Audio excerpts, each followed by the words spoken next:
भगवान लीला करतोय ना, कात्यायनी मातेनं दिला आशीर्वाद, गोपिकांना वरदान. भगवान शरद पौर्णिमेच्या रात्री तुमच्यावर रासलीला करीन. आणि तो प्रसंग त्या ठिकाणी आला. शरद पौर्णिमेची रात्र त्या ठिकाणी आली. कोजागिरी पौर्णिमा, को जागरती अशी पौर्णिमा आली. कोण जागा आहे हे पाहणारी त्या ठिकाणी महाराज अशी पौर्णिमा ती आली. त्या पौर्णिमेच्या रात्री भगवंतानं ठरवलं, आपण वचन दिलेलं आहे, आता जायचं. गोपिका भगवंताची वाट पाहत होत्या. वास्तविक पाहता या गोपिका आहेत ना, प्रेम संन्यासिनी आहेत. प्रेम संन्यासिनी, विधीचा संन्यास जरी घेतला नसला तरी प्रेमाच्या संन्यासिनी. सगळं त्या भगवंताकरिता सुटलं होतं महाराज. त्या संसारात फक्त दिसत होत्या नाममात्र, पण संसाराला चिकटलेल्या नव्हत्या, संसारात दिसत होत्या. आपणही संसारात दिसतो पण संसाराला चिकटू नव्हतो. त्या संसारात दिसत होत्या पण चिकटलेल्या नव्हत्या. जसं शेंद आहे ना, वाळूक त्याला म्हणतात, शेंदाड असं म्हणतो ना आपण, त्याला वाळूक म्हणतात.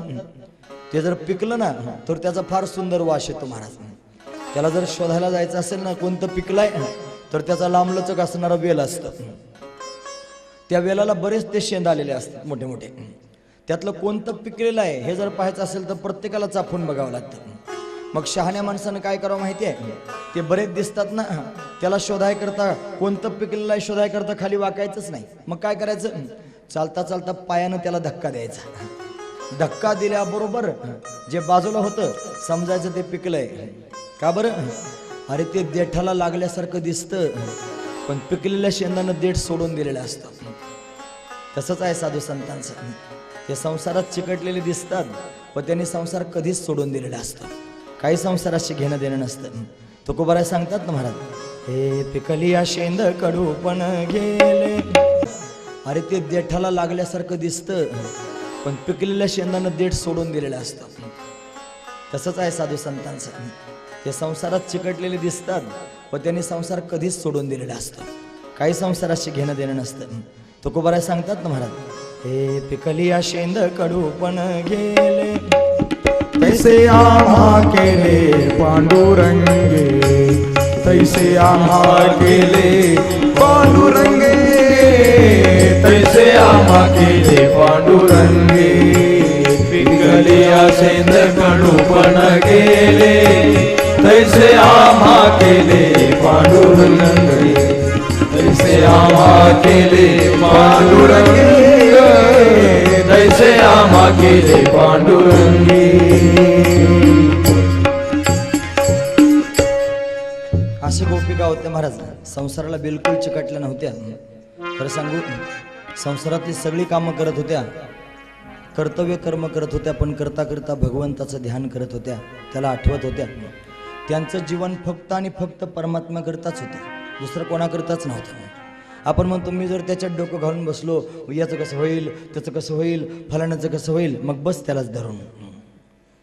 असं आपलं जीवन आहे. आपल्याला वाटतं मी करतो, माझ्यामुळं सगळं त्या ठिकाणी होतं. त्या बैलगाडी खालच्या कुत्र्यासारखी आपली अवस्था झाली. ज्यावेळेला शेतकरी त्या ठिकाणी हेल भरून नेतो ना, तो जात असताना त्या ठिकाणी बसतो बैलगाडीमध्ये, पुढे बैलगाडी ओढत असतात आणि हा बसलेला असतो, आणि त्याच्याबरोबर त्याचं घरचं कुत्रं सुद्धा रानात जातं, आणि ते त्या ठिकाणी गाडी खाली चालायला सुरुवात करते. जशी गाडी चालते वेगानं तसं ते चालायला सुरुवात करते. चालता चालता कान वरती करतं, असं पाहतं मला पकड तिकडं. जणू काय ते सगळ्या लोकांना सांगतो, मी गाडी ओढतोय. अरे कुत्र्या,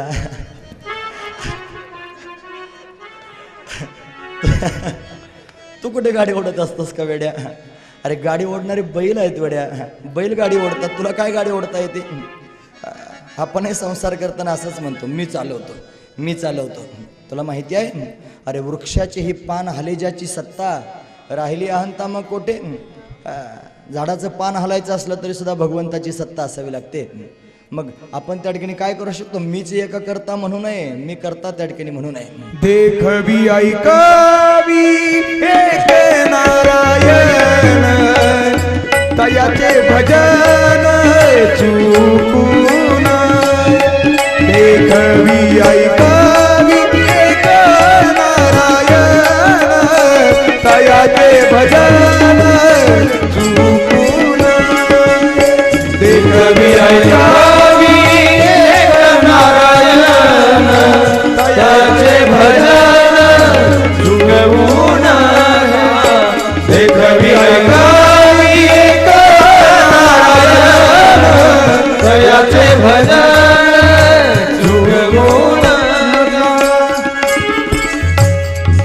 तोच करतोय, आपण एकच करावं, त्याचं भजन करावं.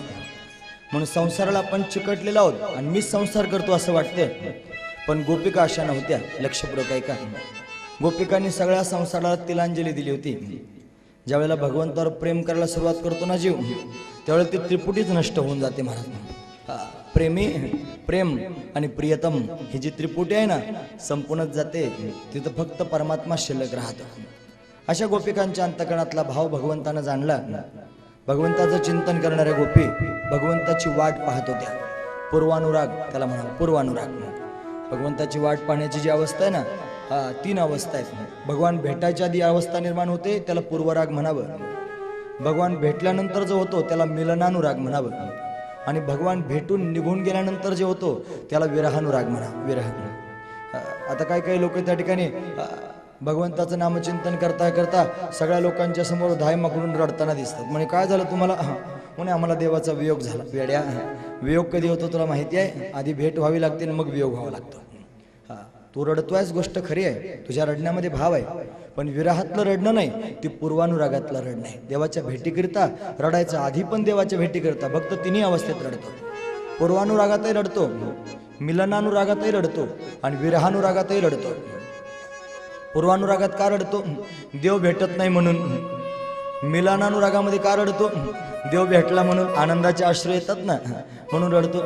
आणि विरहानुरागात का रडतो? देव सोडून गेला म्हणून. 3 गोष्टी, 3 काळात रडणं. खरं सांगू, भक्ताच्या वाट्याला रडणंच असतं महाराज. पण माणूस केव्हा रडतो? दुःख झाल्यावर रडतो. दुःख झाल्यावर रडतो. ऐकतात ना तुम्ही सगळेजण? थोडे कान उंच करून ऐका, भाव आहे त्याच्यात. दुःख झालं की मनुष्य रडतो. मग दुःख हे कशाचं फल आहे? पापाचं का पुण्याचं? पापाचं. मग पाप असल्याशिवाय माणसाला रडायचं काम पडत नाही. मग भक्त रडतात ते पापामुळे रडतात का पुण्यामुळे रडतात?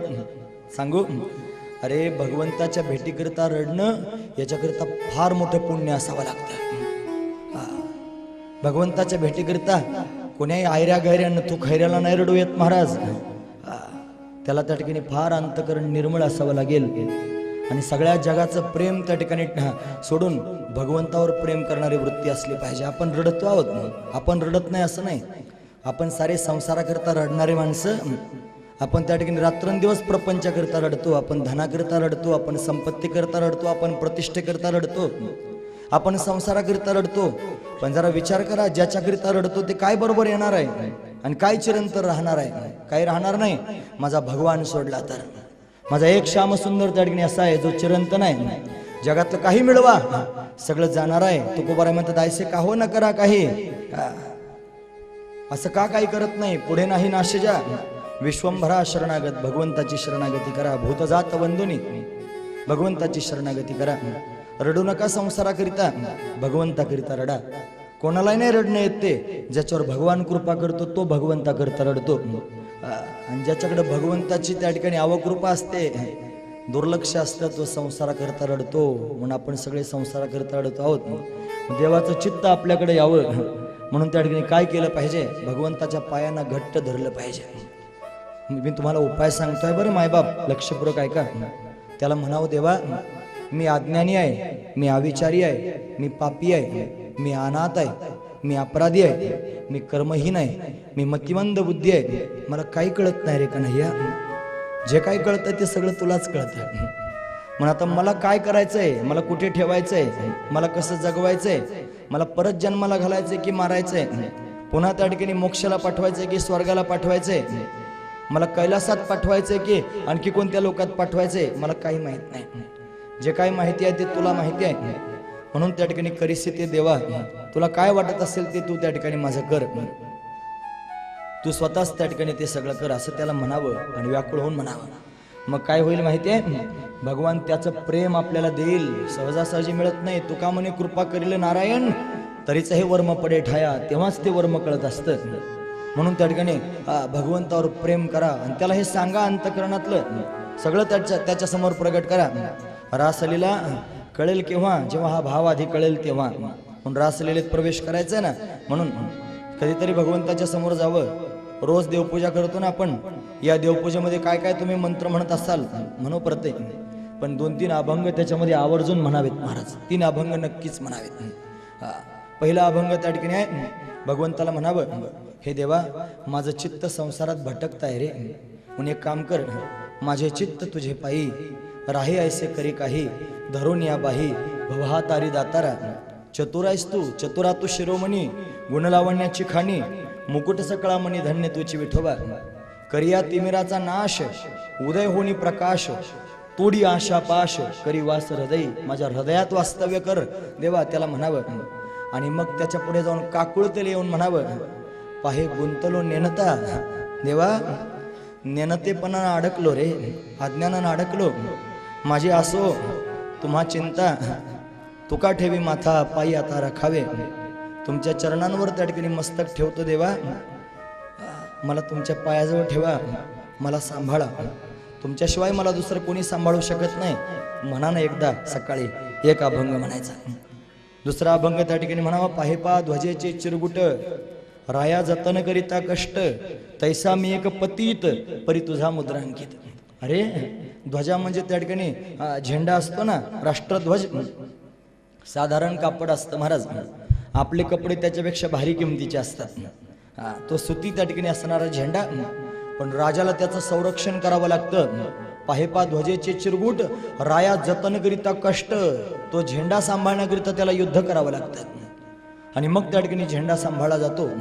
तैसा मी एक पतित परी तुझा मुद्रांकित. का बरं झेंडा, ते कापड का बरं सांभाळतो राजा? राजा कापड नाही सांभाळत, मग त्या कापडावर असणारा शिक्का, राजमुद्रा, ती महत्वाची आहे.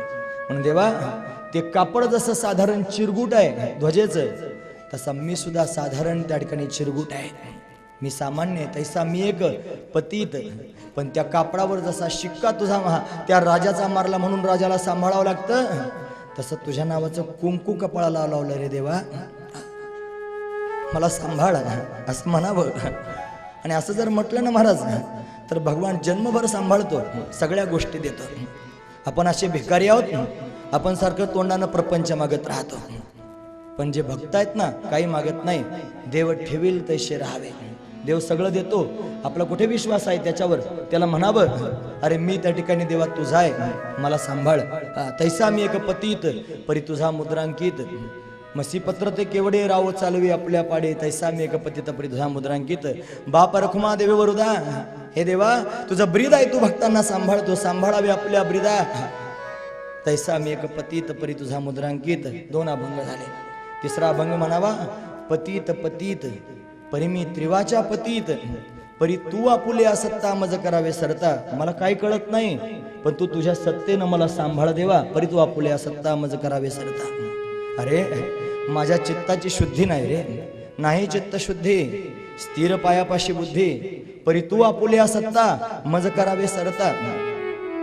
अपराधाचा केलो तुका म्हणे किती बोलू, मी अपराधाचा पुतळा आहे, मी दोषांचा डोंगर आहे, किती बोलू रे तुझ्या समोर, परी तू आपुल्या सत्ता मज करावे सरता. तू तुझ्या सत्तेनं मला सारखं करून घे. नाही कोणतीच देवपूजा करता आली ना, तरी 3 अभंग नक्की म्हणावेत, आणि मनापासून म्हणावे. फार घाई असेल तर घाई घाई म्हणावे, पण नक्की म्हणावेत. भगवान सांभाळतील. जन्मभर म्हणत राहा, देवा मला सांभाळ, देवा मला सांभाळ. रामसुखदास स्वामींचे शब्द डोळ्यासमोर आणा, ऐ मेरे नाथ मैं आपको बोलू नहीं, हे देवा मला तुझा विसर पडू देऊ नकोस रे. या संसाराच्या चमकीनं मी फार त्या ठिकाणी आकृष्ट होतो, संसार मला खेचून घेतो, मी त्याच्या मागे धावत राहतो. मला तिकडे जाऊ देऊ नकोस ना, तू मला सांभाळ. हे भक्तांचं जीवन आहे, हे भक्तांचं जीवन. म्हणून भक्त असेच असतात, आपण भक्त राहावं. गोपिका भक्त आहेत. अर्जी हमारी मर्जी तुम्हारी, हे नंदनंदन बाके बिहारी. अर्जी हमारी मर्जी तुम्हारी, हे नंदनंदन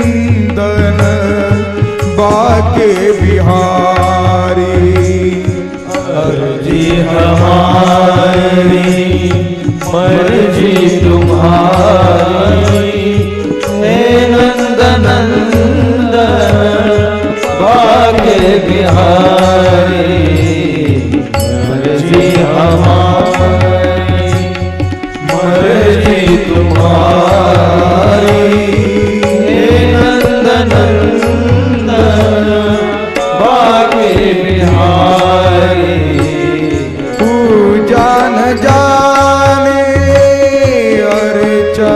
जाने पूजा न जाने अर्चन जाने पूजा न जाने अर्चन जाने पूजा न जाने अर्चन जाने हे नंद नंदन बाके बिहारी अर्जी हमारी मर्जी तुम्हारी हे नंद नंदन बाके बिहारी मर्जी हमारी मर्जी तुम्हारी हे नंद नंदन बाके बिहारी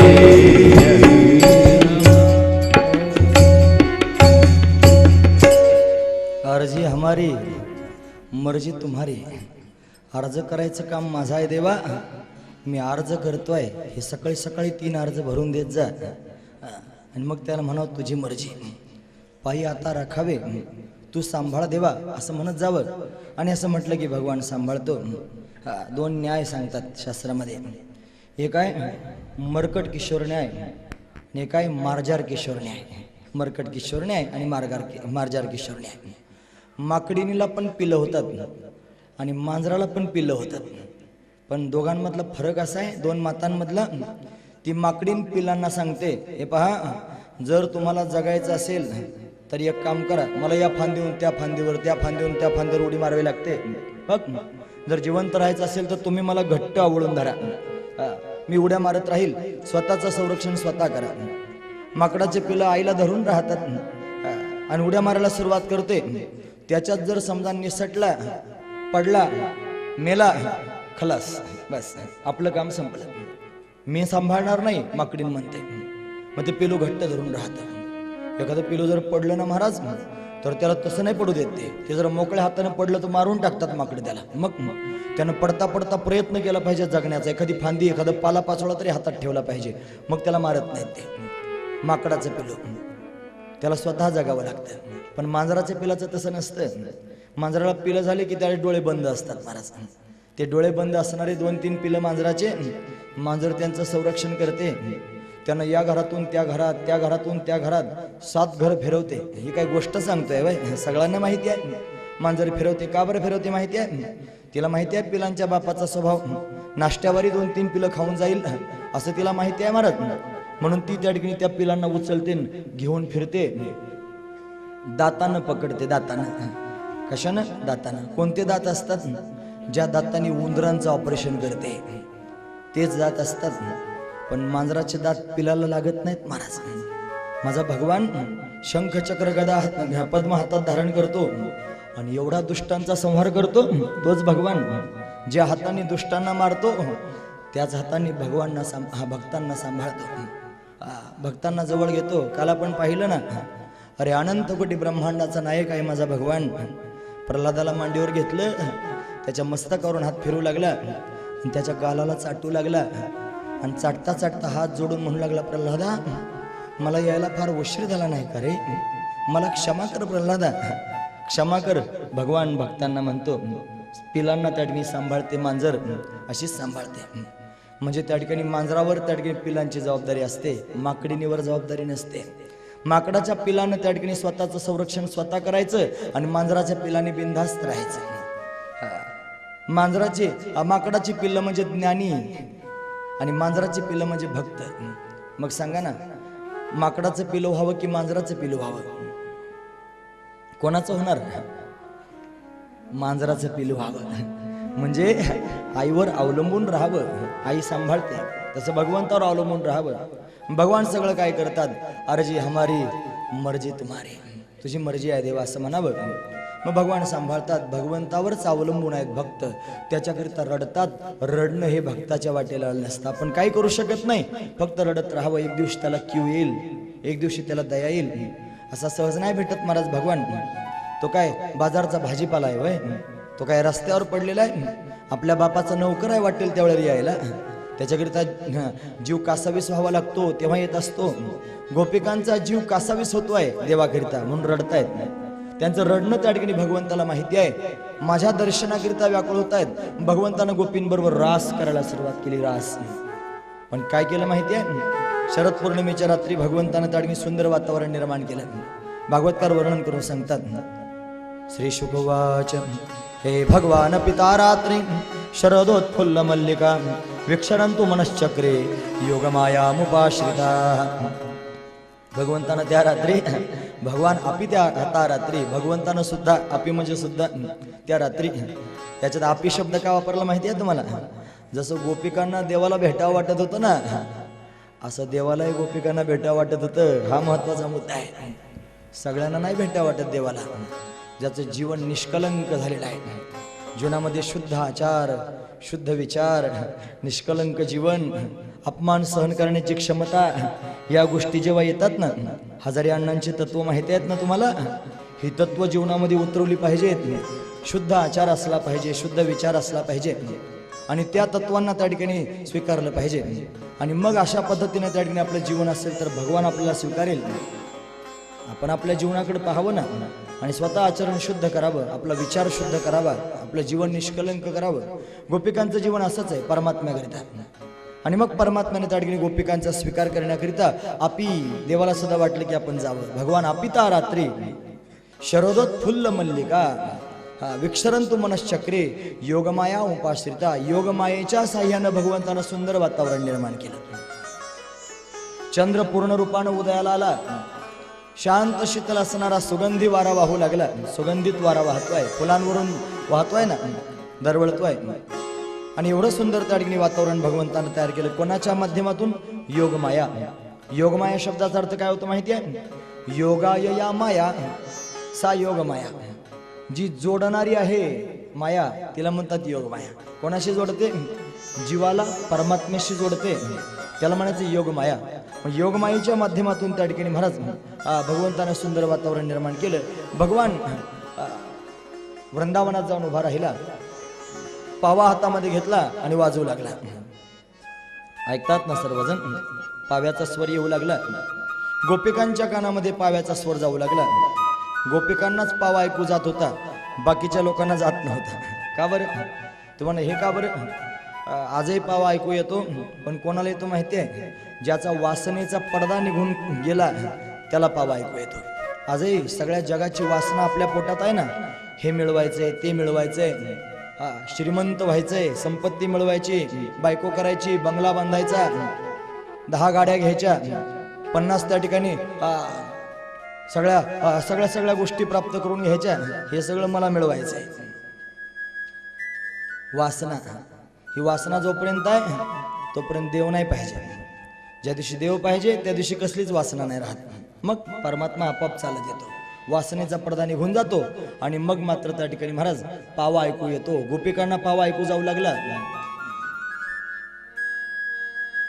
पाव्याचे स्वर कानात येतात. काम करणाऱ्या गोपिका घरामध्ये आपापली कामं करत होत्या ना, ती कामं करता करता पाव्यानं कानात प्रवेश केला पाव्याच्या स्वरानं आणि कामं विसरले. आपण मग प्रमाण ऐकलं ना, आहारे सावळिया कशी वाजवली मुरली, इथलं प्रमाण आहे बरं ते. कशी मुरली वाजवली श्रीदेवा, काय आहे ही मुरली? गोपिका वर्णन करून सांगतात. कशी आहे तुझी मुरली त्याचं वर्णन करून सांगतात. म्हणा ना काय करते ती मुरली. विसरल्या कामधंदा सासू सासऱ्याची नाही मर्यादा. विसरल्या कामधंदा सासू सासऱ्याची नाही मर्यादा.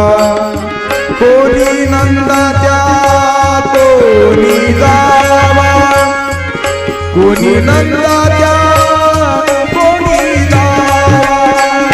वृत्ती वेदनी परमानंदे हो, वृत्ती वेदनी परमानंदे हो, नंदे हो नंदे.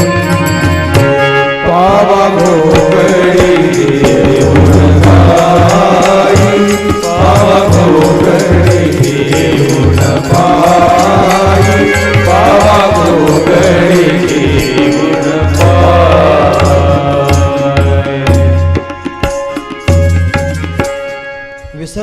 कामधंदा, सासू सासऱ्याची नाही मर्यादा, कोणाची मर्यादा नाही राहिली.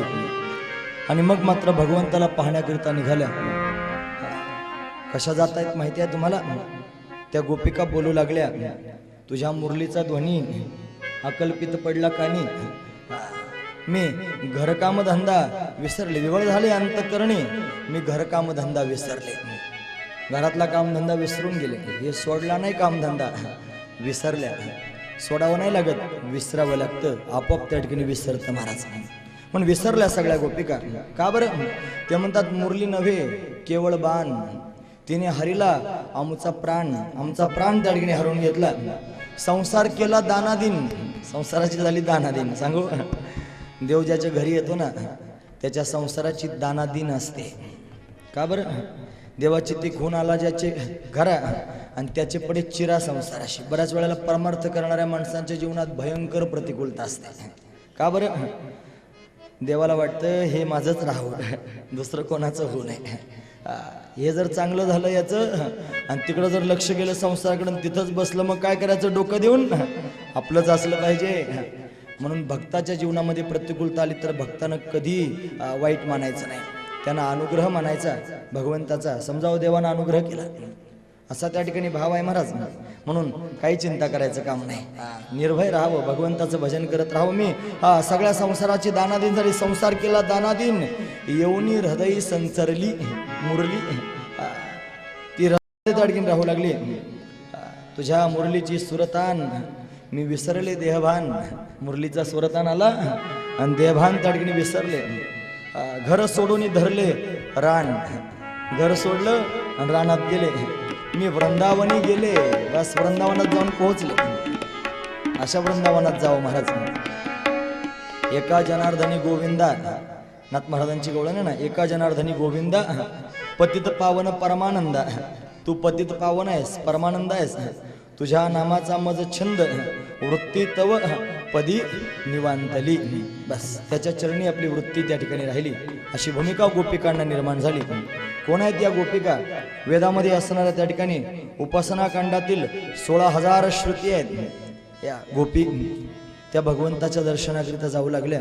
अनेक गोपिका त्या ठिकाणी जमा होऊ लागल्या आणि हातातली कामं सोडून जातात. साधू संत त्याचं वर्णन करून सांगतात महाराज. मीराबाई एका अभंगातून त्या ठिकाणी सांगायला सुरुवात करतात.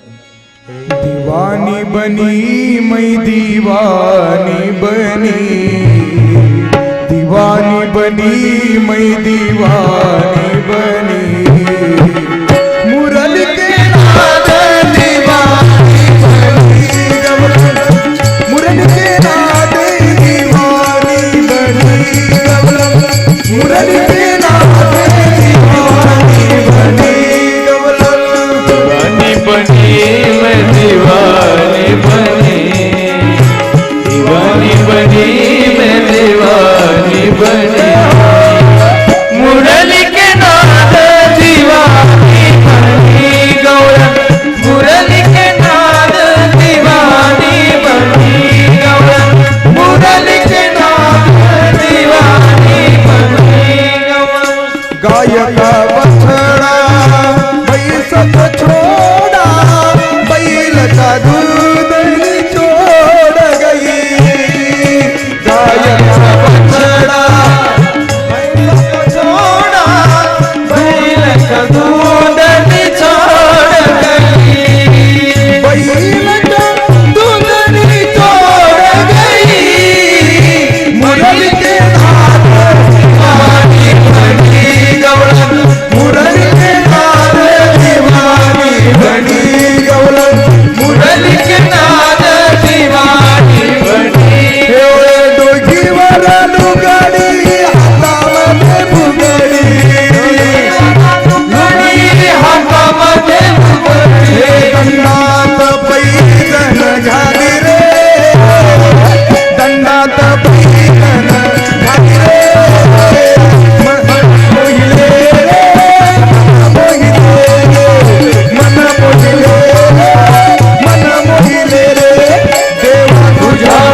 भगवान की जय.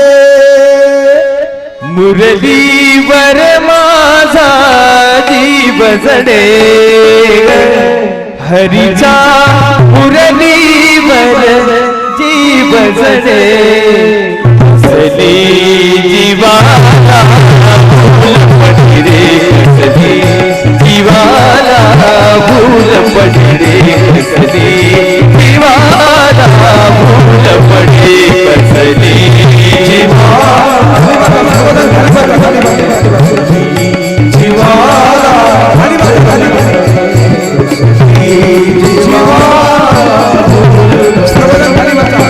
एका जनार्दनी म्हणे गोविंद तुझ्या मुरलीला लागला छंद एका जनार्दनी म्हणे गोविंद तुझ्या मुरलीला लागला छंद तुझी मुरली मज आवडते तुझी मुरली मज आवडते संसार मनातून गळून पडे संसार मनातून गळून पडे सली जीवाला भूल पडे रे सली जीवाला भूल पडे रे सली जीवाला भूल पडे.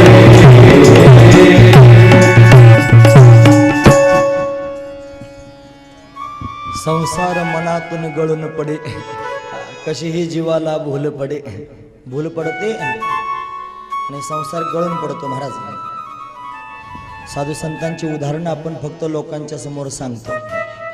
त्याने असं केलं त्यानं तसं झालं त्याने राजा परीक्षितानं वल्कल वस्त्र धारण केली सगळ्या संसाराचा त्याग केला वनामध्ये जाऊन बसला आपण फक्त सांगतो.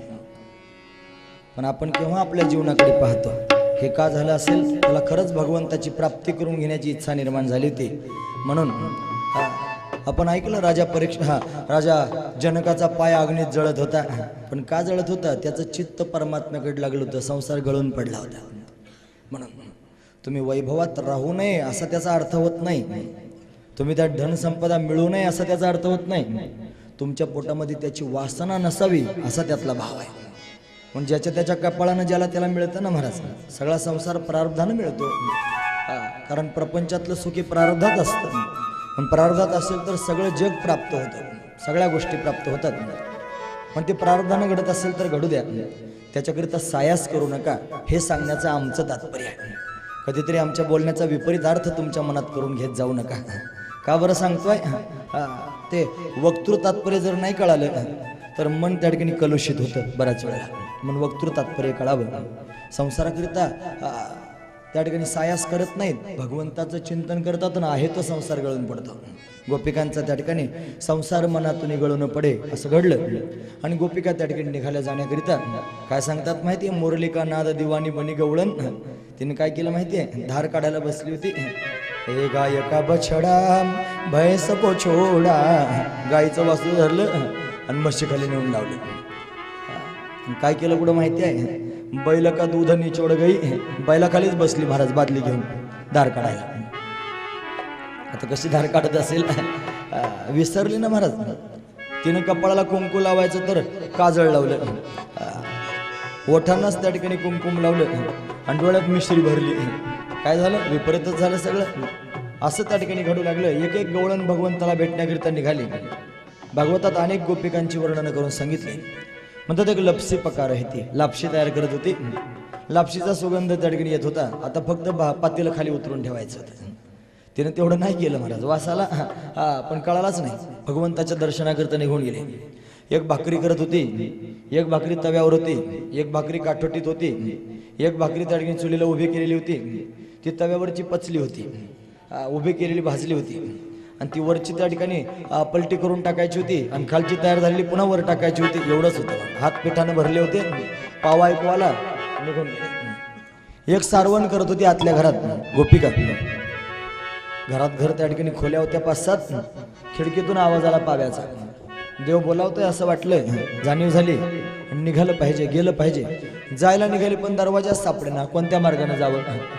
धाडकन भिंतीला जाऊन आदळले.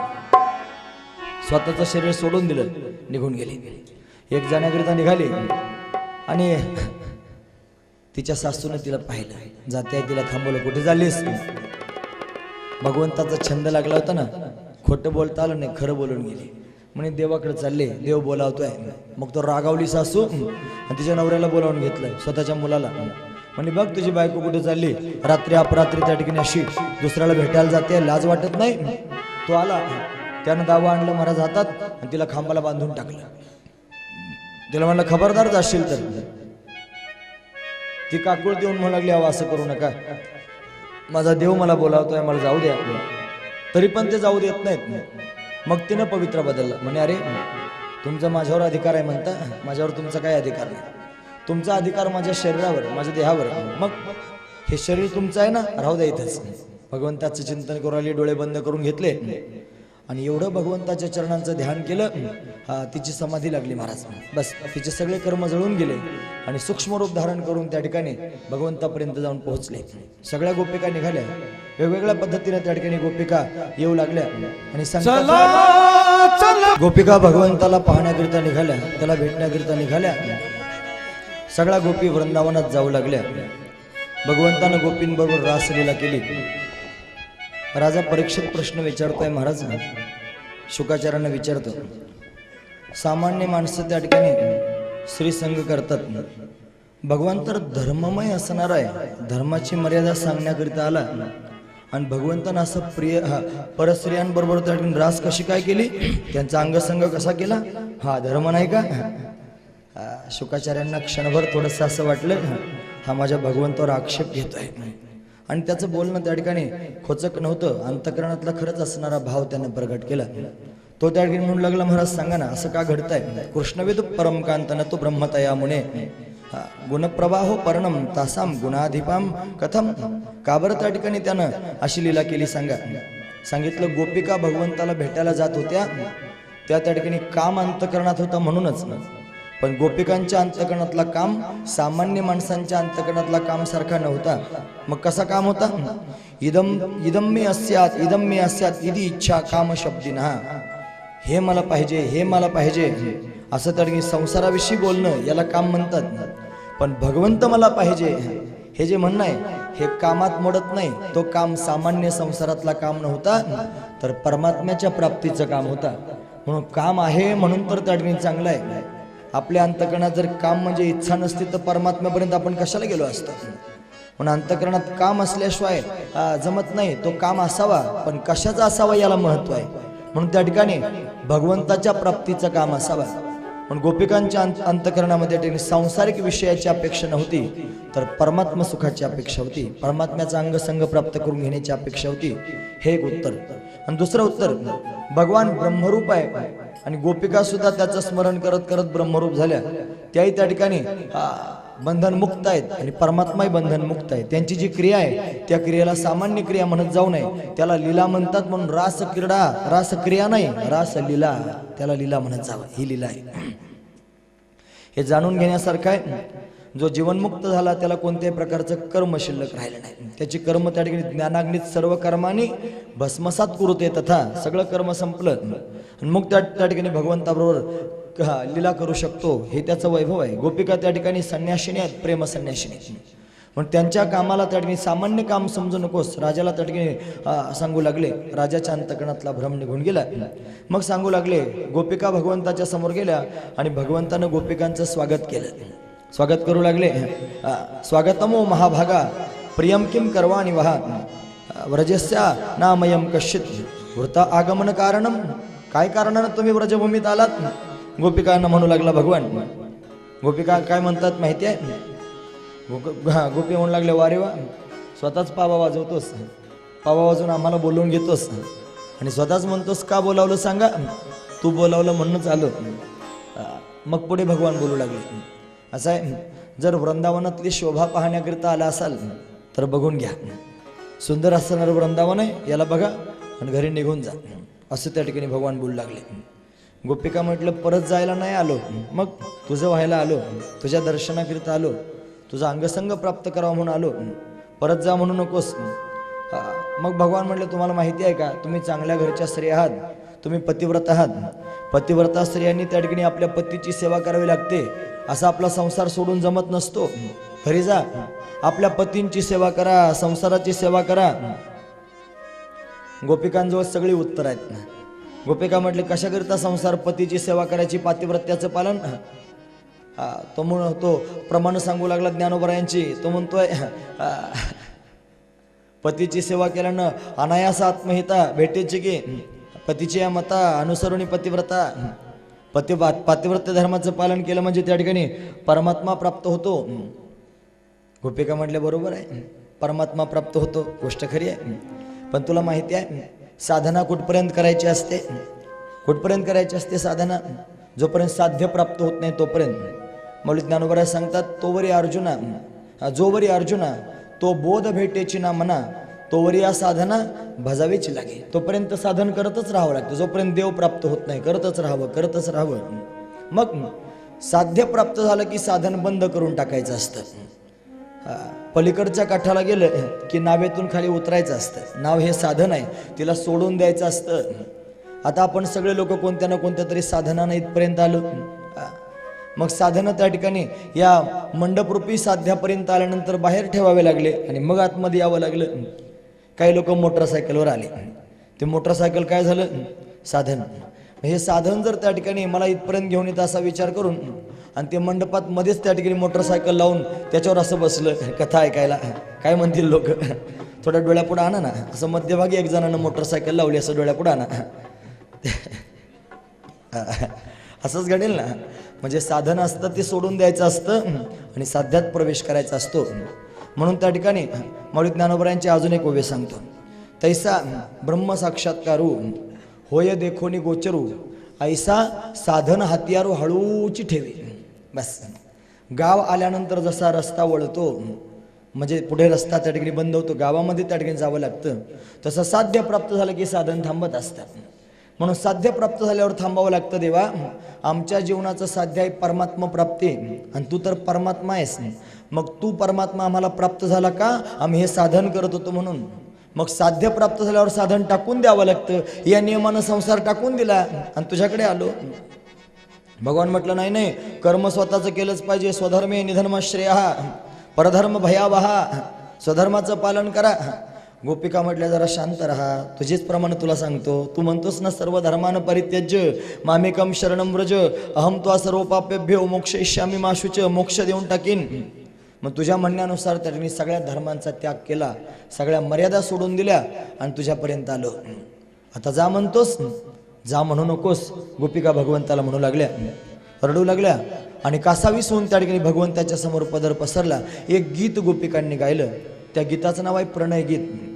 त्या म्हणू लागल्या, मैवम विभो रहती भवान गदितुम नृशंसम संत्यज्य सर्व विषयान स्तवपाद मूलम. देवा तुझ्या चरणांकरिता सगळ्या संसाराचा त्याग केला. भक्त्या भजस्व दुर्वग्रहमास्त्यजास्मान देवो यथादि पुरुषो भजते मुमुक्षुन. तुझ्या प्राप्तीकरिता संसार सोडून दिला, तुझ्या समोर त्या ठिकाणी आलो आणि आता परत जा म्हणतोस. कोणत्या तोंडानं जाऊ? आता मागे पाठवू नकोस, आता तुझं करून घे देवा.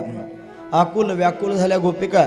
भगवंतानं त्यांना पाहिलं आणि पाहून त्या ठिकाणी महाराज आकुल व्याकुल गोपिया उनकी दशा विभोर असणारी अवस्था पाहिली आणि भगवंतानं ठरवलं आता या गोपींबरोबर त्या ठिकाणी रास करायची आहे. रास करायला सुरुवात केली. भगवंतानं सुंदर असं रूप धारण केलं. गोपिका पदर पसरून त्या ठिकाणी भगवंताकडं मागत होत्या.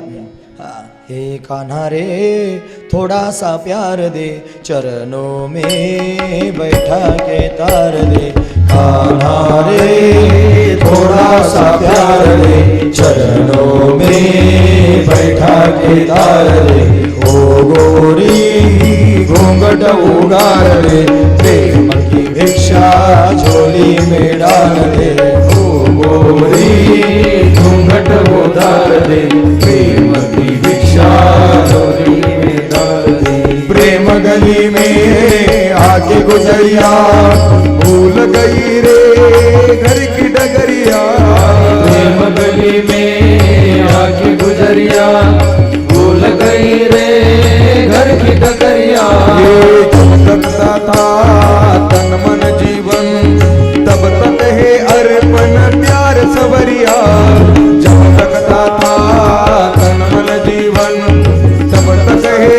पण प्यार सवरिया पाया था तूनी रंगईचा डाला बंधन में बांध गया बांधने वाला पाया था तूने रंगाई सा डाला बंधन गए बांध गया बांधने वाला कान्हा रे थोड़ा सा प्यार दे चरणों में बैठा के तार दे कान्हा रे थोड़ा सा प्यार दे चरणों में बैठा के तार दे गोपाल कृष्ण भगवान की जय गोपिका भगवंताला प्रेम मागू लागल्या हे कान्हा रे थोड़ा सा प्यार दे चरणों में बैठा के तार दे तुझ्या चरणांजवळ जागा दे देवा तारुण्य भगवान गोपिकांच्या शब्दांसमोर हरला बस सर्व विजय आहे भगवान कोणासमोरच हरत नाही पण भक्तांच्या शब्दांसमोर लगेच ताबडतोब हरतो महाराज हरला आणि गोपिकांबरोबर रास करू लागला का बरं करणार नाही भगवंताची प्राप्ती करून घेण्याकरिता सर्वस्वाचा त्याग गोपिकांनी केला होता देव असा मिळत नाही तुकोबारांचं प्रमाण सांगतात ते म्हणतात परपुरुषाचे सुख भोगे जरी उतरोनी करी घ्यावे शीस संसारा आगी आपुलिया हाते लावणी मागुते पाहू नये तुका म्हणे व्हावे तैशा परी धीट पतंग हा नीट दीपासवे तुम्ही सतत ऐकत असता परत ऐका परपुरुषाचे सुख भोगायचं जर असेल व्याभिचारिणी पर प्रकरणातला अभंग आहे ती व्याभिचारिणी त्या ठिकाणी म्हणते ती म्हणते नाव गोष्ट माझी सोय सांडा आता आणि रातली अनंत तुका म्हणे आधिल्या भ्रतारे काम नव्हे पुरा म्हणून व्याभिचारा टेकली रात्रंदिवस मज पाहिजे जवळी आणि क्षणत्या निराळी नगमे घडी नाव गोष्ट माझी सोय सांडा आता तो हरातली अनंत तुका म्हणे तुकोबाऱ्या सांगतात म्हणून त्या ठिकाणी आधील्या भ्रतार म्हणजे नवरा आणि आधीचा म्हणजे पहिल्या नवऱ्याकडून काम पूर्ण झाला नाही म्हणून व्याभिचारात टेकली आहे यातला भाव समजून घ्या उगीच कुठेतरी लावू नका भाव असा आहे संसार रूपी नवराच आहे पहिला नवरा म्हणजे संसार त्या संसाराकडून समाधान प्राप्त झालं नाही आधील्या भ्रतारे काम नव्हे पुरा आणि म्हणून व्याभिचारात टेकली म्हणून तो संसार सोडून दिला सोडीला संसार माया तयावरी फार सोडून दिला आणि मग काय केलं व्याभिचार करू लागली कोणाबरोबर परमात्म्याबरोबर म्हणून त्या ठिकाणी त्याच्याबरोबर व्याभिचार करते का बरं रात्रंदिवस माझं पाहिजे जवळे क्षण त्या निराळी नगमे घडी तुम्हाला सदैव माझ्या जवळच असावं असं वाटतं तो जाऊच नाही असं वाटतं सामान्य संसारातला नवरा मरतो ऐकतात ना तुम्ही सगळ्यांना मरावं लागतं मरतो पण अखंड सौभाग्य जर प्राप्त करून घ्यायचं असेल ना तर काय केलं पाहिजे मीराबाई सांगते आहे ऐसे वर को क्यों वरू जो जन्मे और मर जाए वर वरू गोपाल को मारो चुडलो अमर हो जाए बस मोठी गोष्ट आहे अशा नवऱ्याबरोबर का लग्न करू जो जन्माला येतो मरतो मग असा नवरा करावा जो त्या ठिकाणी चिरंतन आहे तो गोपाल तोच पतिरूपानं प्राप्त करून घ्यावा मारो चुडलो म्हणजे चुडा अमर होऊन जाईल मारो चिडलो अमर होय जाय अशी त्या ठिकाणी अवस्था म्हणून संसार सोडला आणि परमात्म्याचा छंद त्या ठिकाणी लागला हे सहजासहजी नाही करतायत महाराज व्याभिचार करण्याकरिता सुद्धा फार मोठं धारिष्ट्य अंगात असावं लागतं उगाच नाही व्याभिचार करतायत नाहीतर सगळ्या त्या ठिकाणी संसाराची दानादिन करायची प्रेम करणाऱ्या नवऱ्याला त्या ठिकाणी फसवायचं आणि दुसऱ्या पुरुषाचा छंद त्या ठिकाणी करायचा सामान्य गोष्ट नाही याच्याकरिता फार जड काळीज असावं लागेल बाईचा तेव्हा ती व्याभिचार करू शकते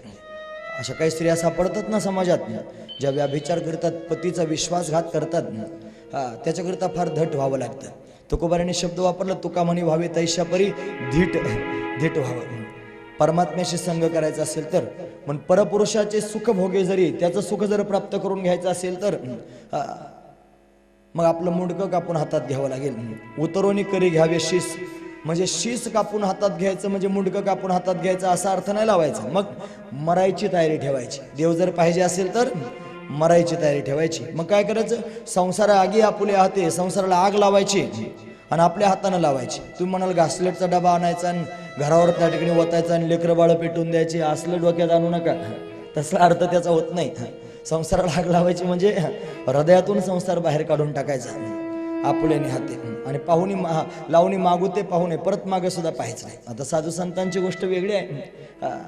आपण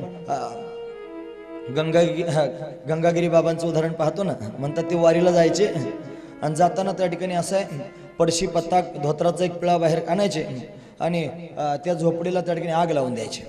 ती झोपडी सगळी जळायची. ती जळून खाक झाली आणि वारं सुटलं आणि तिची राख उडून जाऊ लागली की मग दिंडीला निघायचे. का बरं?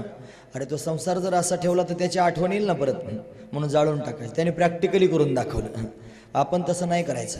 नाही तर उद्या जर तुम्ही त्या ठिकाणी बायको फार आवडतच नसली आणि तिचा रोज उठून भांडण होत असले तर तुम्ही म्हणाल ते बाबा सांगत होता घासलेट वाचायचं आणि पेटवून द्यायचं. असं जर कुठं कराल तर लोक त्या ठिकाणी कारवाई करतील माझ्यावर. मला असं नाही सांगायचं.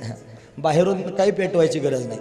आतमध्ये संसार राहतो, आतला संसार बाहेर काढून टाकायचा. संसार आगे आपुले हाते आणि लावणी मागू ते पाहू नये, परत मागं पाहायचं नाही.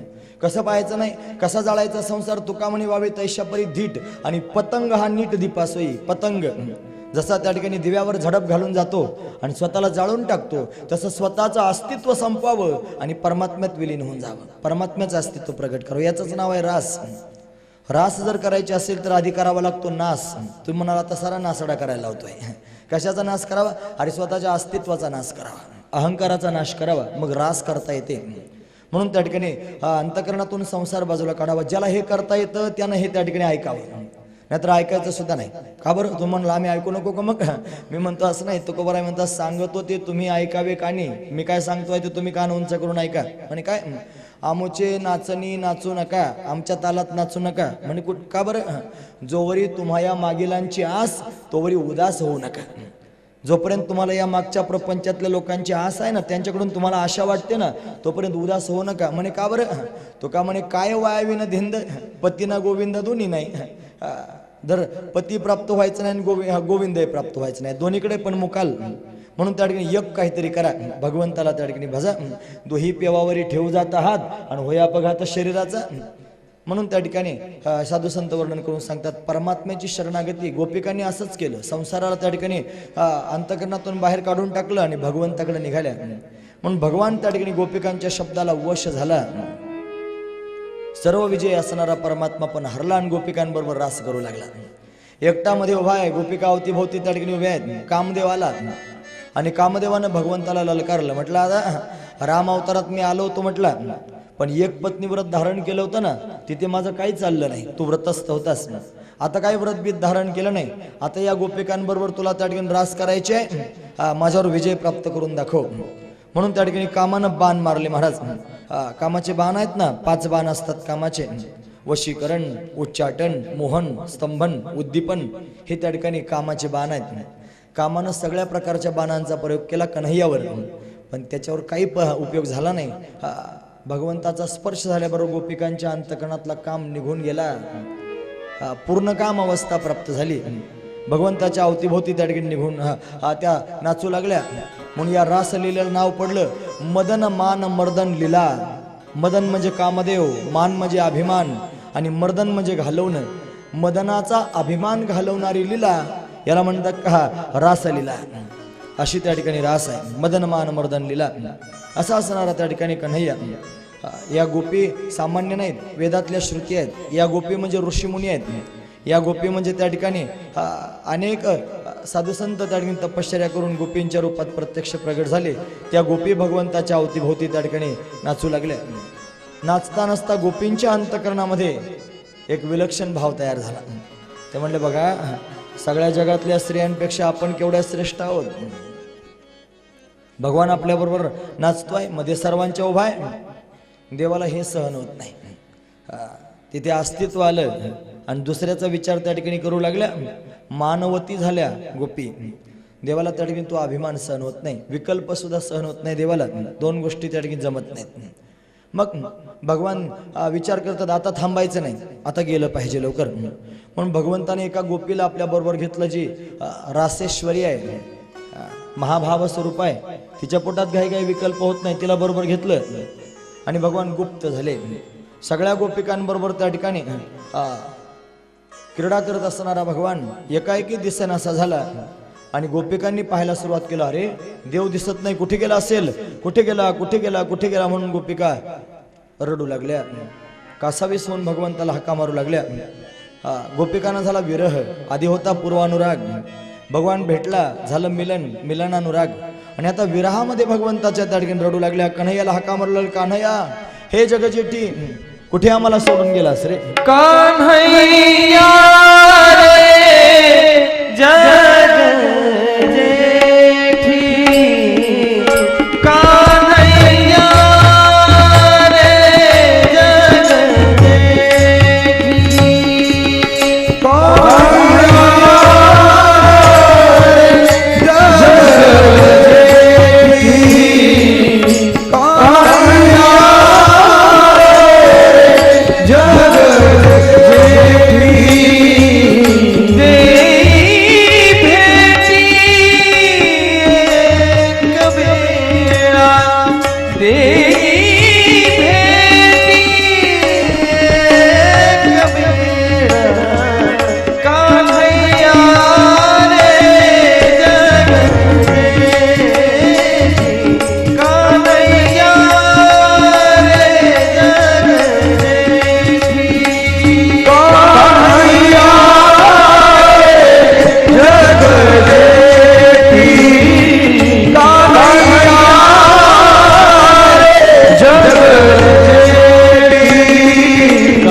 भगवान भेटला आणि निघून गेला. गोपिकांना दुःख झालं, रडू लागल्या, भगवंताला शोधू लागल्या. कान्हैया रे जगजेठी देई भेटी एक वेळा, काय मोकलेले वनी सावजांनी वेढिले. व्याकुळ होऊन भगवंताला हाका मारू लागल्या. भगवान भेटला आणि निघून गेला. गोपिकांना दुःख झालं, रडू लागल्या, भगवंताला शोधू लागल्या. कान्हैया रे जगजेठी देई भेटी एक वेळा, काय मोकलेले वनी सावजांनी वेढिले. व्याकुळ होऊन भगवंताला हाका मारू लागल्या आणि भगवंताला शोधू लागल्या. त्याचा माग लावू लागल्या. पौर्णिमेची रात्र होती ना, त्याच्या पावलांच्या ठशाला पाहून चालू लागल्या. दोघांचे पावलं दिसत होते, एक भगवंताचे आणि अजून एक एका गोपीचे. विचार करतात, अरे ती महाभाव स्वरूपा होती ना, तीच त्याच्याबरोबर त्या ठिकाणी असणार. तिला घेऊन गेला. दूरपर्यंत गेल्यानंतर त्या ठिकाणी महाराज त्यांना असं जाणवलं की भगवंतानं त्या ठिकाणी इथे आपल्या पायाच्या टाचा उंच केलेल्या आहेत. चवड्यांवर भगवान त्या ठिकाणी उभे राहिले. झाडाजवळ त्या ठिकाणी उभे होते. वेलीला त्या ठिकाणी फुलं आले होते. त्या वेलीचे फुलं भगवंतानं तोडले आणि ते त्या ठिकाणी त्या गोपीच्या वेणीमध्ये भगवान गुंफत होता.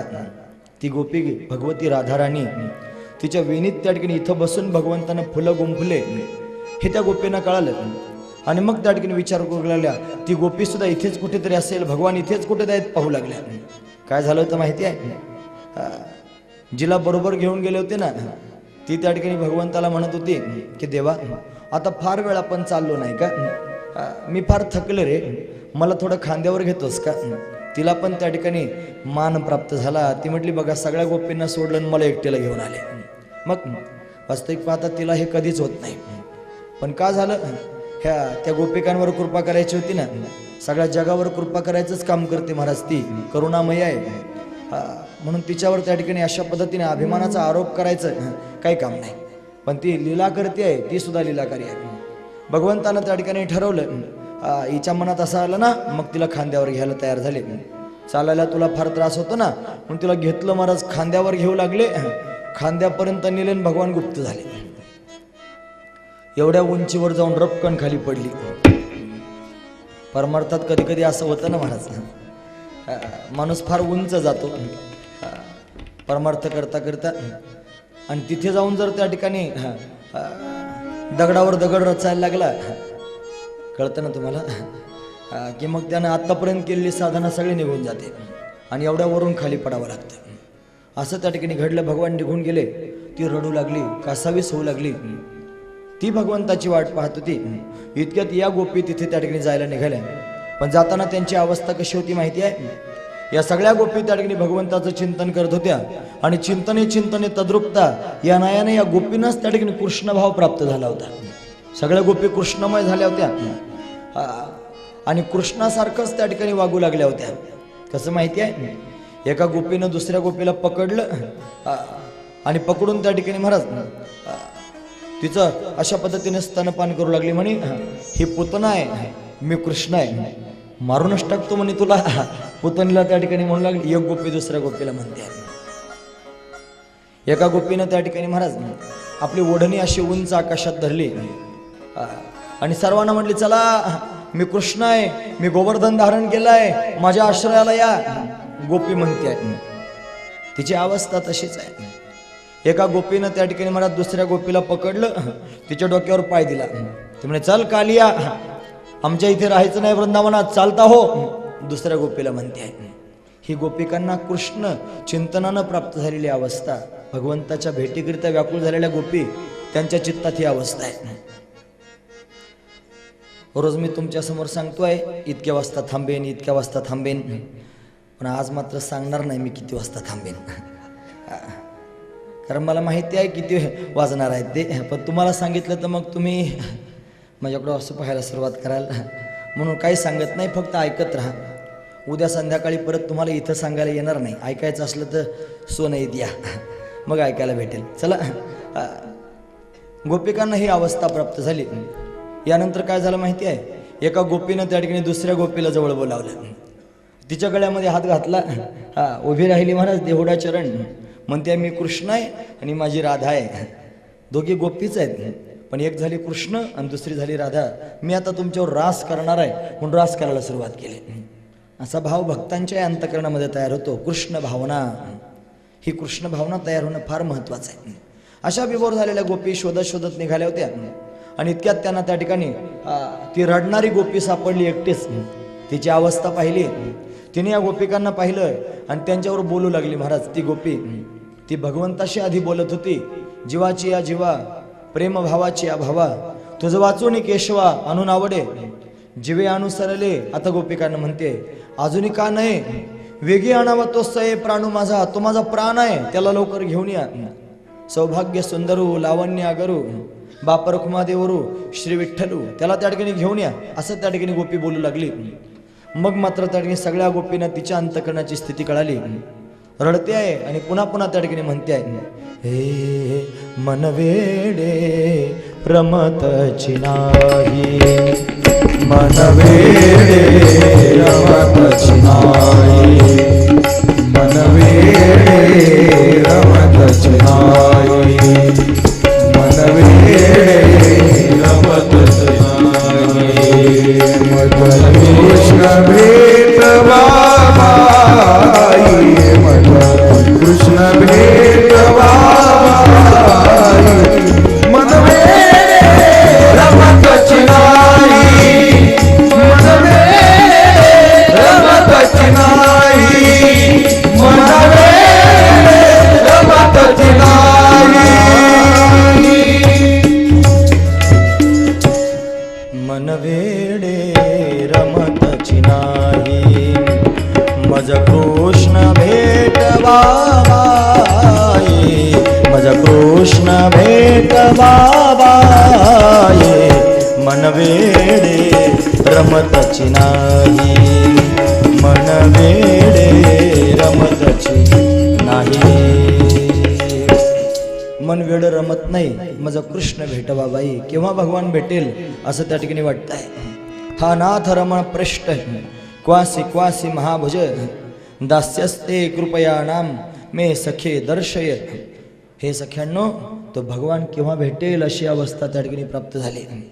जशी भगवती सीतेला प्राप्त झाली होती ना अशोकवनात, हनुमंतराय गेले म्हणू लागले, हे सांगबा मारुती कधी भेटेन रघुपती, सांगबा मारुती कधी भेटेन रघुपती. अशी अवस्था गोपिकांची झाली. केव्हा भेटेल भगवान? अशी अवस्था झाल्याशिवाय भगवान भेटत नसतो, हे लक्षात ठेवा. उगीच कसं काय भेटेल? गोपिका रडत होत्या. आणि मग मात्र त्या ठिकाणी ज्याचे आवडी संसार तेजिला त्याने का बोला धरी लागे माय. ज्याच्याकरता संसार जाळला तो का बरं रसून बसला असं वाटू लागलं. आणि सगळ्या गोपिकांनी त्या ठिकाणी एकत्र येऊन विचार केला की आता इथे थांबायचं नाही, पुन्हा यमुनेच्या काठावर जावं. त्यांची अवस्था सांगतात, तन्मनस्का तदास्लापा तदविचेष्टा तदात्मिका तद्गुणानेव गायंतो नात्मागाराने सस्मरू. भगवंताचं स्मरण करत करत तन्मनस्का तदास्लापा तदविचेष्टा, त्याच्यासारख्या चेष्टा त्या ठिकाणी करत आहेत. या सगळ्या गोष्टी करत करत तदात्मिका तद्गुणानेव गायंतो, त्याच्या गुणांचं गायन करू लागल्या. आणि मग मात्र त्या ठिकाणी भगवंताच्या स्मरणामध्ये विभोर झालेल्या गोपिका भगवंताला शोधत शोधत त्या ठिकाणी यमुनेच्या काठावर पुन्हा एकदा आल्या. भागवतात त्याचं वर्णन त्या ठिकाणी करून सांगितलं महाराज.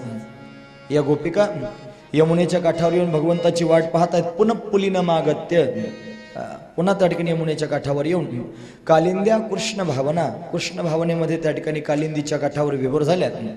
आणि समवेता जगुकृष्ण तदा आगमनकांक्षिता, भगवंताच्या आगमनाची अपेक्षा अंतकरणात ठेवून भगवंताला हाका मारू लागल्या. व्याकुळ होऊन त्या ठिकाणी महाराज आपणही त्या ठिकाणी हाका मारूया.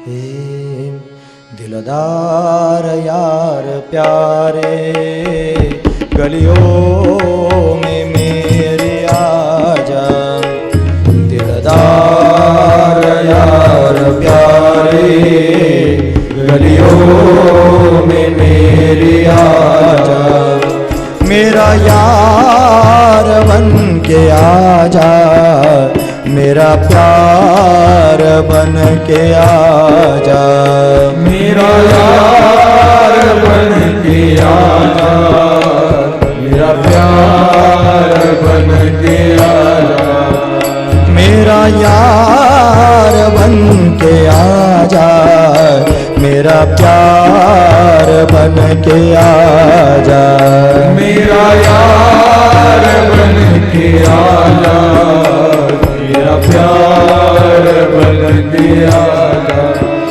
दिलदार यार प्यारे गलियों में मेरी आजा, दिलदार यार प्यारे गलियों में मेरी आजा, दिलदार यार प्यारे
अखियां तरस गई अब तो आजा, नगरवासी वाले गोकुल के राजा, मेरी अखियां तरस गई अब तो आजा, नगरवासी वाले गोकुल के राजा, मेरी अखियां तरस गई अब तो आजा, नगरवासी वाले गोकुल के राजा, मेरी अखियां तरस गई अब तो आजा, नगरवासी वाले गोकुल के राजा, मेरी अखियां तरस गई अब तो आजा, नगरवासी वाले गोकुल के राजा, मेरी अखियां तरस गई अब तो आजा, नगरवासी वाले गोकुल के राजा, मेरी अखियां तरस गई अब तो आजा।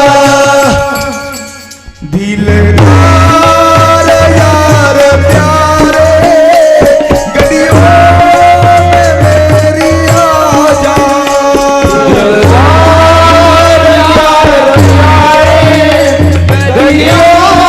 में मेरी आजा,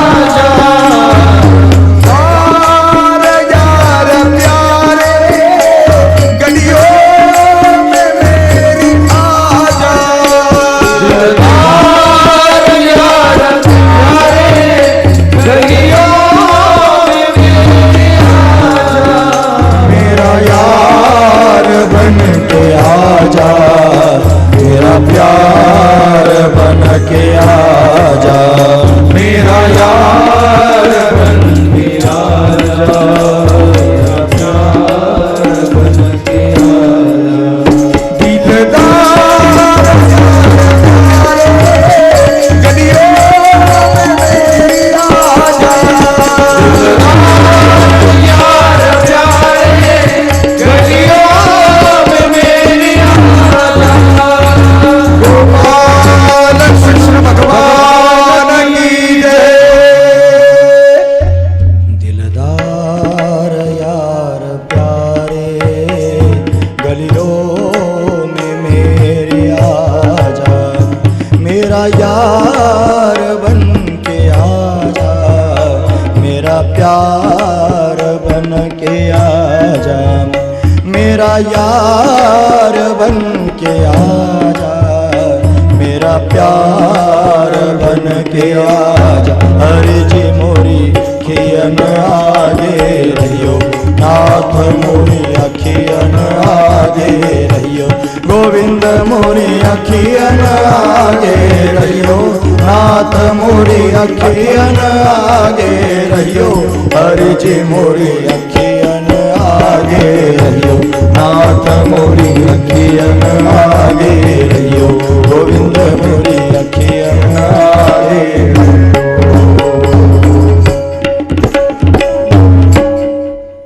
आपणही बोलवतो देवाला, पण असं नाही बोलवत महाराज, अर्थस्वरात भगवंताला बोलवावं. महाराज सांगतात, माझ्या विठोबाचे नाम अट्टहासे उच्चारा, बेंबीला रग लागेल असं आरडावं आणि भगवंताला अट्टहासानं हाका माराव्यात, देवा धाव. मग भगवान त्या ठिकाणी प्रगट होत असतो. गोपिका सुद्धा कासावीस होऊन भगवंताच विषयी गीत गाऊ लागल्या, देवाला हाका मारू लागल्या. जे गोपिकांनी गायलेलं गीत आहे ना, त्या गीताचं नाव आहे गोपीगीत. हे गोपीगीत अतिशय सुंदर आहे, भागवतामध्ये आलेलं. ते गोपीगीत त्या ठिकाणी आपण सर्वजण आता म्हणणार आहोत. सर्वांनी त्या ठिकाणी ज्याला म्हणता येत असेल त्यानं आमच्याबरोबर म्हणावं, ज्याला म्हणता येत नसेल त्यानं त्या ठिकाणी आमच्याबरोबर त्या ठिकाणी फक्त त्याच्यात प्रवेश करावा, कानानं तरी निदान ऐकावं, लक्षपूर्वक ऐका. हरी गोप्यौचु जयति तेधिकं जन्मना व्रज श्रयत इंदिरा शश्वतत्रहि दयित दृश्यता दिक्षुतावका स्त्वैधृतासव त्वां विचिन्वते शरदुदाशये साधुजातस सरसिजोदर श्रीमुषादृशा सुरथनाथ ते शुल्कदासिका वरद निघ्नतो नेह किं वध विषजनाप्ययाद व्यालराक्षसा वर्षमारुता वैद्युतानलात् वृषमयात्मजात् विश्वतो भयात् वृषभदेवयं रक्षिता मुहुः न खलु गोपिका नंदनो भवान् अखिल देहिनामन्तरात्मद्रुक् विखन सार्थितो विश्वगोप्तये सखौ देवा सात्वतां कुले विरचिता भयं वृष्णिधूर्यते चरणमीयुषा संस्कृतेर्भयात् करसरोरुहं कान्तकामदं शिरसि धेहिन श्रीकरग्रहं व्रजजनार्दिहं वीरयोषिता निजजनस्मय ध्वंसनस्मित भज सखे भवत् किङ्करीस्मनो जलरुहाननं चारुदर्शय प्रणतदेहिनां पापकर्षणं तृणचरानुगं श्रीनिकेतनं फणिफणार्पितं ते पदाम्बुजं कृणुकुचेषु न कुन्दिरच्छयं मधुरया गिरा वधुवाक्यया बुधमनोज्ञया पुष्करेक्षणं विधिकरेरिमा वीरमुह्यते रधरसीधुना ध्याययस्वना तव कथामृतं तप्तजीवनं कविभिरीडितं कल्मषापहं श्रवणमङ्गलं श्रीमदाततं भुवि गृह्णन्ति ते भूरिदा जना प्रहसितं प्रिया प्रेमवीक्षणं विहरणं च ते ध्यानमङ्गलं रहसि संविदो या हृदस्पृशा कुहकनो मन शोभयन्ति चलसि यद्व्रजा चारयन् पशुं नलिनसुन्दरं नाथ ते पदं शिरतृणाङ्कुरे सीदतीतिना कलिलतां मन कान्तगच्छति दिनपरीक्षये नीलकुन्तलैर्वनरुहाननं बिभ्रदावृतं घनरजस्वलं दर्शयन्मुहो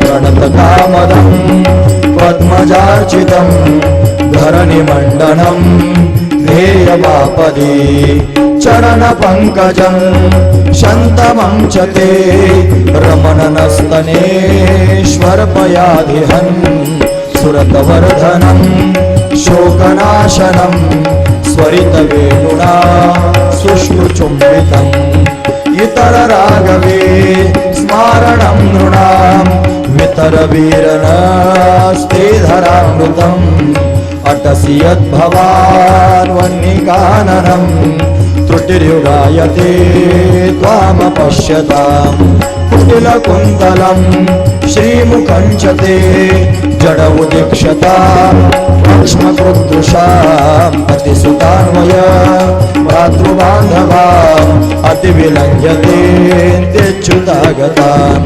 प्रतिविधस्तवोत् गीतमोहिता कितवयोषिता कस्ते जैनिशीरहसि संविदं रक्षयोदयं प्रहसिताननं प्रेमवीक्षणं बृहदरस्त्रियो वीक्षधामते मुहुरति स्पृहा मुह्यते मन व्रजवनौकसां व्यक्तिरङ्गते भुजनहन्दलं विश्वमङ्गलम् त्यजमानाक्षण नस्पृहात्मनां स्वजनहृद्रुजां यन्निषूदनम्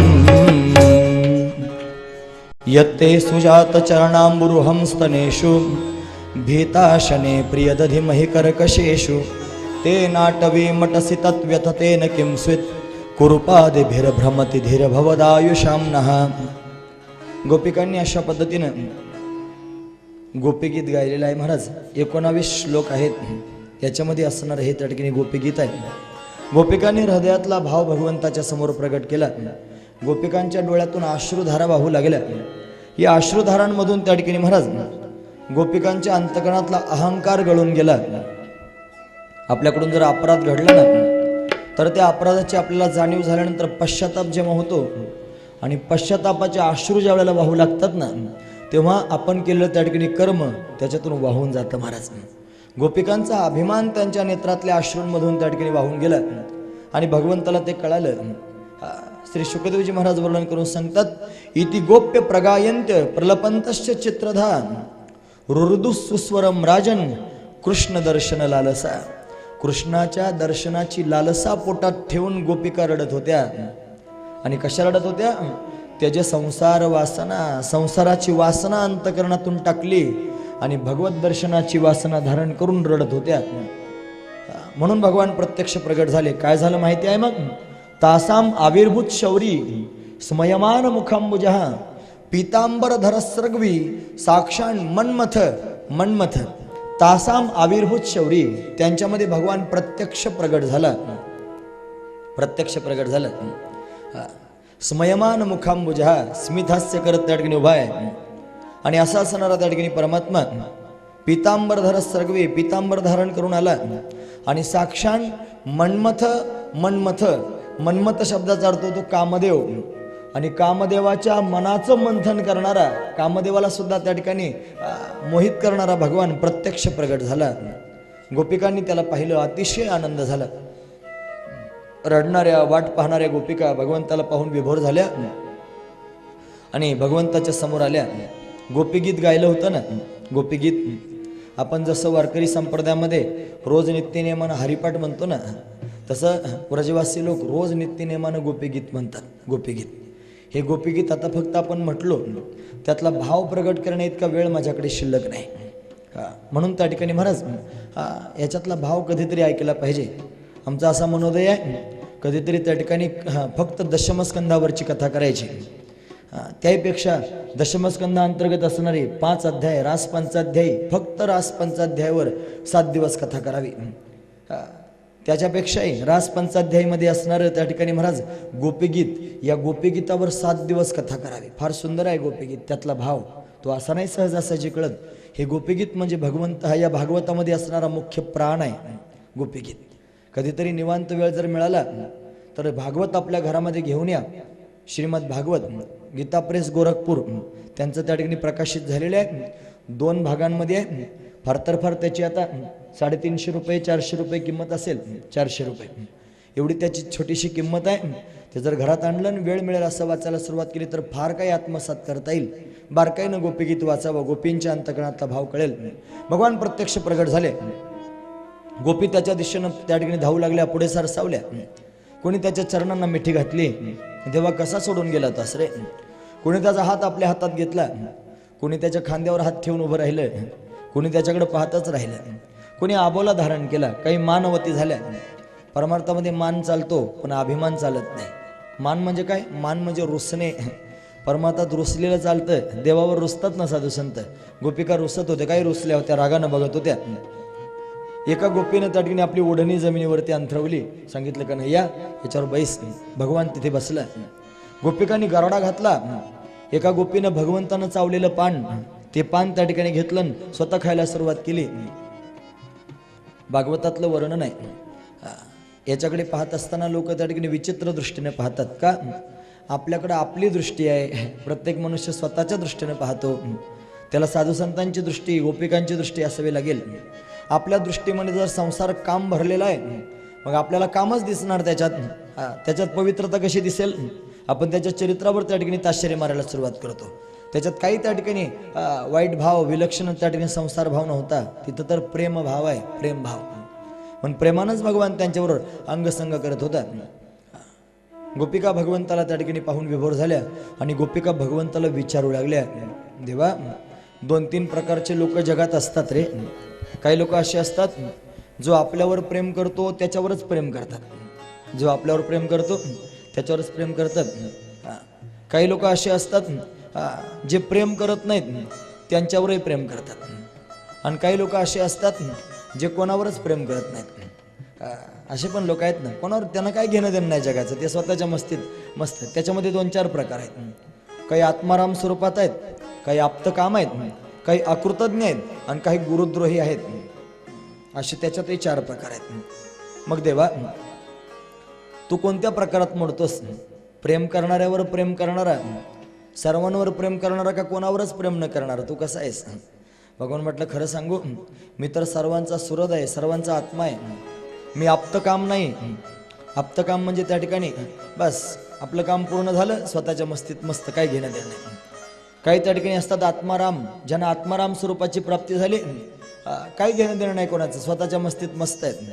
काही अकृतज्ञ, अकृतज्ञ म्हणजे काय माहिती आहे? केलेल्या उपकाराची जाणीव न ठेवणारा, त्याला म्हणतात अकृतज्ञ. काही कृतज्ञ असतात आणि काही अकृतज्ञ असतात. असे अकृतज्ञ, त्यांना जगाचं काही घेणं देणं नाही. आणि काही असतात गुरुद्रोही. गुरुद्रोही म्हणजे काय माहिती आहे? ज्यानं आपल्यावर उपकार केला, त्याचा उपकार तर लक्षात ठेवायचा नाहीच नाही, पण त्याच्यावर अपकार करायचा, असे काही लोक समाजात असतात, त्यांना गुरुद्रोही म्हणतात. भागवतातलं वर्णन सांगतोय बरं, माझ्या मनातला एकही शब्द सांगत नाही. असे 4 लोक त्या ठिकाणी पाहायला मिळतात. याच्यातला तू कोणता आहेस? भगवान म्हटले मी याच्यातला कोणताच नाही. का बरं? तुम्ही म्हणता त्या आरोपात मी बसतच नाही. म्हणे का बरं? तू जर कोणताच नाहीस, मग आम्हाला सोडून निघून का गेलास?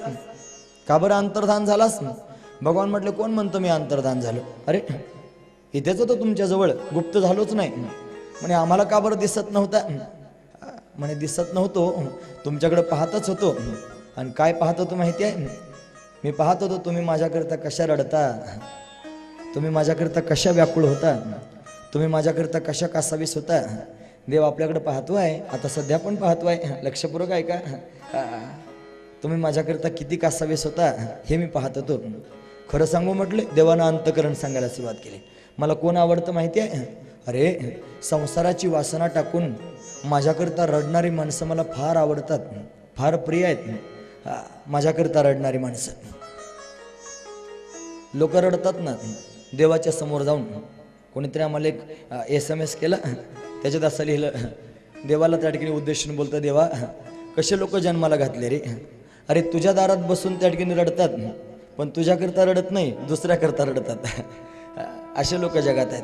देवाच्या दारात बसून रडतात, पण देवाकरता कोणी रडत नाही, दुसऱ्याकरता, संसाराकरता रडतात. अशी अवस्था आहे. माझ्याकरिता रडणारं जगात कोणी नाही. माझ्याकरिता त्या ठिकाणी रडणारे मला फार प्रिय आहेत. गोपिकांनी भगवंताचा शब्द ऐकला आणि गोपिका भगवंताकडे पाहून त्या ठिकाणी बोलू लागल्या, कन्हैया तुला रडलेलं आवडतं, तुझ्याकरिता कासावीस झालेलं आवडतं. मग एक काम कर, निघून जा आमच्या समोरून, क्षणभरही थांबू नकोस, जा. देवानं तोंडातच बोट घातलं. म्हणे अरे इतक्या वेळ तर त्या ठिकाणी अख्खं गोपीगीत म्हणत होत्या, माझ्याकरिता कासावीस होत्या, रडत होत्या, आणि आता त्या ठिकाणी मला जा म्हणता. कसं काय जा म्हणता? मग गोपिका बोलू लागल्या, अरे तू जर आमच्या समोर असशील तर त्या ठिकाणी आम्हाला रडता येणार नाही देवा. मग तू आमच्यापासून दूर गेला तरच तुझ्याकरिता रडता येईल. म्हणून जाऊ दे, तुला जर आमच्यापासून सुख होणार असेल, आमच्या रडण्यानं जर तुला समाधान प्राप्त होणार असेल कन्हैया, तर ऐक, आम्ही तुझ्याकरिता जन्मभर रडायला तयार आहोत. कधीच आमच्या समोर येऊ नको, जन्मभर आमच्या समोर येऊ नको, जा, निघून जा. ही गोपिकांची समर्थ रती. 3 प्रकारच्या रती आहेत. साधारण रती, आपल्या सुखाकरिता समोरच्यावर प्रेम करणं. लोक प्रेम करतात ना, स्वतःच्या सुखाकरिता दुसऱ्यावर प्रेम करतात. काही लोक असे असतात साधारण रती, सामंजस्य रती, दोघांच्या सुखाकरिता एकमेकावर प्रेम करतात. तोही सुखी असावा आणि मी पण सुखी असावं. पण 3रा वर्ग असा आहे जो फक्त समोरच्याच्या सुखाकरिता समोरच्यावर प्रेम करतो. गोपिका फक्त देवाच्या सुखाकरिता देवावर प्रेम करतायत. आमचा देव सुखी असला पाहिजे. देवा तू आनंदी असला पाहिजेस, तू सुखी असला पाहिजेस.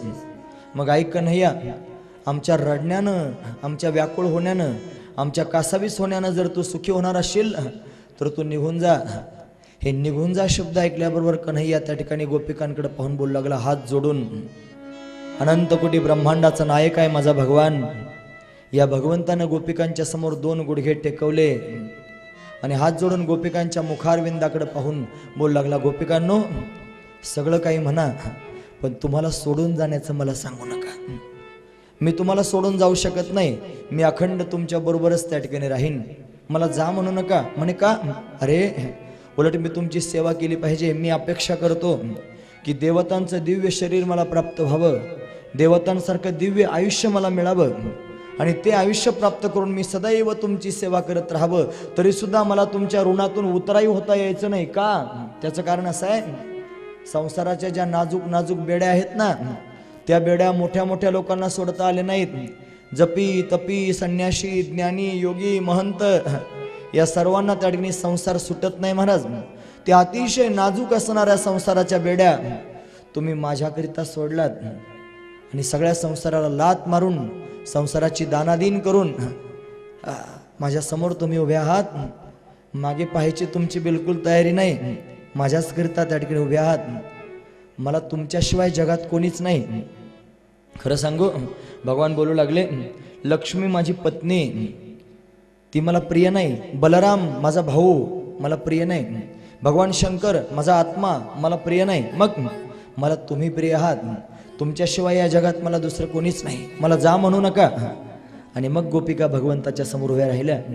भगवान उठून उभे राहिले आणि गोपिकांना म्हणू लागले, मी तुमच्याबरोबर रास करणार आहे. आता सामान्य रास नाही, आधी झाली ती रास आणि आता होणार आहे महारास. माणसाचं जीवन हे रास करण्याकरिताच मिळालंय. जर तुम्ही खरंच ऐकत असाल तर हे ऐका मायबाप, गरज आहे. का सांगतोय? त्याच्यात प्रवेश केला पाहिजे. रास क्रीडा होणं म्हणजे त्या ठिकाणी पूर्णत्वाची प्राप्ती होणं.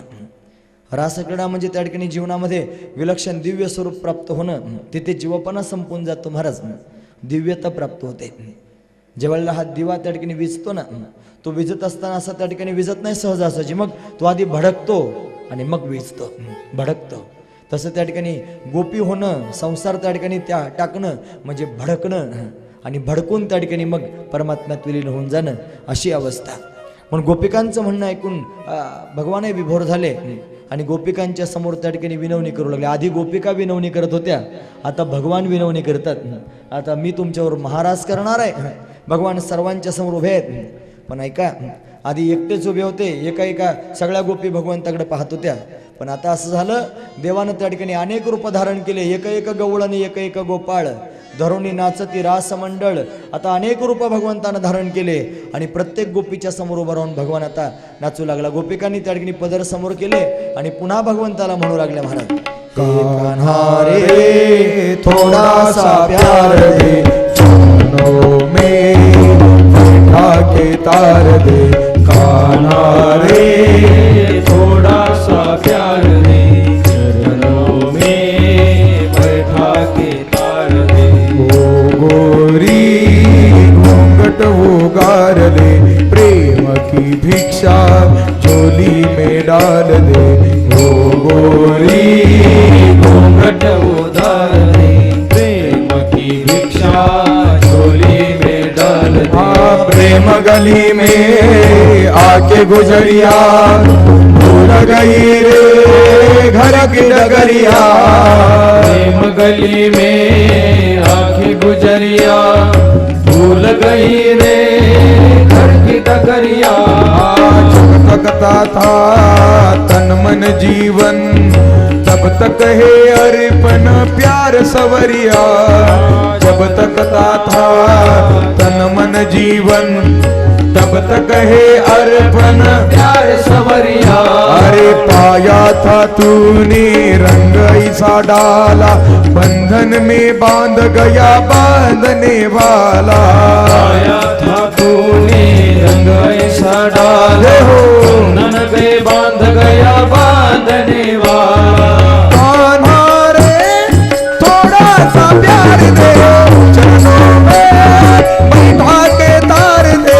कान्हा रे थोड़ा सा प्यार दे, चरणों में बैठा के तार दे.